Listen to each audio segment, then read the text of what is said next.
પાટીદાર અનામત આંદોલન વખતના કેસ પરત ખેંચવા મુદ્દે સરકાર તરફથી સત્તાવાર પ્રતિક્રિયા અપાઈ છે। ગૃહ રાજ્યમંત્રી હર્ષ સંઘવીએ કહ્યું છે તપાસ પૂર્ણ થઈ ગઈ હોય તેવા 9 કેસ પરત ખેંચાશે।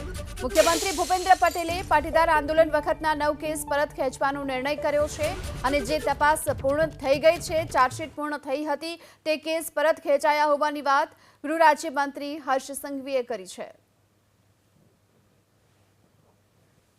ગુજરાતના લોકપ્રિય મુખ્યમંત્રી આદરણીય શ્રી ભૂપેન્દ્રભાઈ પટેલજી દ્વારા ગુજરાતના યુવાનો જે પાટીદાર સમાજના આંદોલન વખતે જે ઘટનાઓ અમુક બની હતી અને એ ઘટનામાં જે કેસો ચાલુ હતા ને જેની તપાસ પૂર્ણ થઈ ગઈ છે, ચાર્જશીટ પૂર્ણ થઈ ગઈ છે, એવા 9 કેસ માનનીય મુખ્યમંત્રીશ્રીએ પાછા ખેંચવાનો નિર્ણય લીધો છે।